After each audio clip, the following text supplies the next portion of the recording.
सोचिए, एक कविता क्या हो सकती है? कभी-कभी ये स्याही और जज्बात से लिखा गया एक खत होती है, एक प्रेम पत्र जो एक पूरे देश के नाम होता है। तो आज हम भगवती चरण वर्मा की कलम से निकली एक ऐसी ही खूबसूरत रचना मातृभूमि की गहराइयों में उतरेंगे और देखेंगे कि कैसे कुछ शब्द मिलकर एक राष्ट्र की पूरी तस्वीर बना देते हैं। किसी भी तरह के विश्लेषण से पहले बस इन पंक्तियों को सुनिए। ये इस कविता की धड़कन है, इसका दिल है। ये सिर्फ शब्द नहीं है, बल्कि एक गहरा, बहुत गहरा लगाव है जिसे कवि हमारे साथ बांट रहा है। तो चलिए इस सफर पर निकलते हैं और समझने की कोशिश करते हैं कि एक कवि अपनी मातृभूमि के साथ शब्दों के जरिए इतना मजबूत रिश्ता कैसे बनाता है। सबसे पहले उस कैनवस को देखते हैं जिस पर कवि ने अपनी मातृभूमि का चित्र उकेरा है। और ये सिर्फ जमीन का एक टुकड़ा नहीं है, बल्कि उसकी शान और उसके विस्तार की कहानी है। तो कविता की शुरुआत होती है आसमान को छूते हिमालय से। अब देखिए, ये सिर्फ एक पहाड़ नहीं, ये देश का मस्तक है, उसकी ताकत और उसके गौरव का प्रतीक। और फिर जिक्र आता है त्रिवेणी का, गंगा, यमुना और सरस्वती का पवित्र संगम। ये जो विशाल भौगोलिक लैंडमार्क्स हैं, ये मन में एक भव्यता और पवित्रता की भावना जगाते हैं, है ना? और अब देखिए कि कवि का नजरिया कैसे बदलता है, जैसे कैमरा जूम इन हो रहा हो। विशाल पहाड़ों से हटकर हमारा ध्यान जाता है झरनों की कलकल की आवाज पर, झाड़ियों में चहकती चिड़ियों पर और आम के घने बागों में गूंजती कोयल की मीठी आवाज पर। इससे वो बड़ा सा लैंडस्केप एकदम पर्सनल और जिंदा हो उठता है। हम उस जमीन को सिर्फ देखते नहीं, बल्कि उसे महसूस करने लगते हैं। और यहीं पर एक बहुत जरूरी सवाल उठता है। अगर ये पहाड़ और नदियां मातृभूमि का शरीर हैं, तो फिर इसकी आत्मा क्या है? तो चलिए अब इस तस्वीर की अगली परत को देखते हैं। अब हम सिर्फ भूगोल से आगे बढ़कर उन कहानियों और महान किरदारों की दुनिया में कदम रख रहे हैं जो इस मिट्टी में रचे बसे हैं और इसे इसकी असल पहचान देते हैं।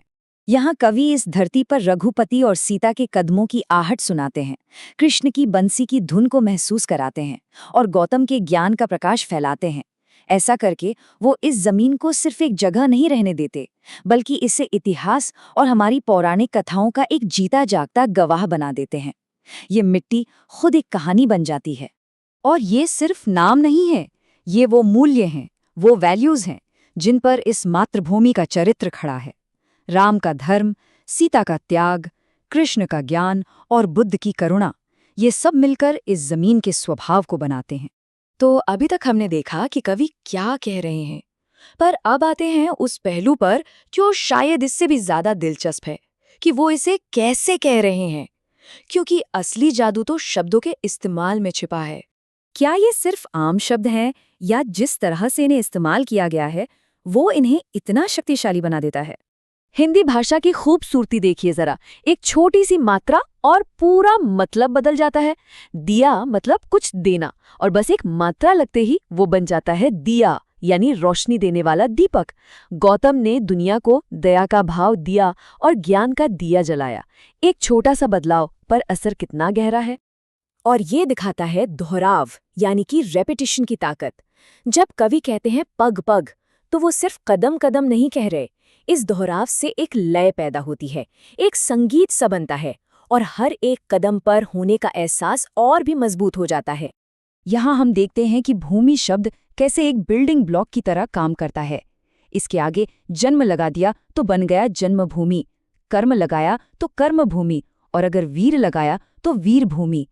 मतलब एक ही मूल शब्द से अर्थ की कितनी सारी शाखाएं निकलती हैं जो हमें इस जमीन के साथ हमारे अलग अलग रिश्तों की याद दिलाती हैं। तो अब थोड़ा जूम आउट करते हैं।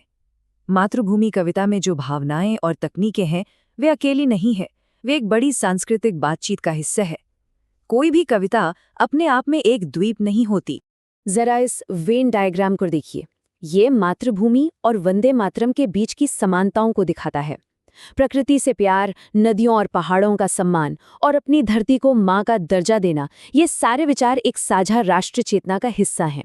ऐसा लगता है मानो दो अलग अलग कलाकार एक ही राष्ट्र की आत्मा की तस्वीर बना रहे हों। और आखिर में यह कविता हमें एक बहुत ही शक्तिशाली सच बताती है कि भाषा सिर्फ किसी जगह का वर्णन नहीं करती, वो उस जगह के साथ हमारा भावनात्मक रिश्ता बनाती है।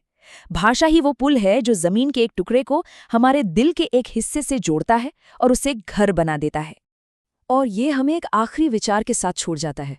ये सोचने वाली बात है कि वो कौन सी जगह है जो घर जैसा महसूस कराती है, और उस अपनेपन की भावना को बयान करने के लिए कौन से शब्द बने हैं।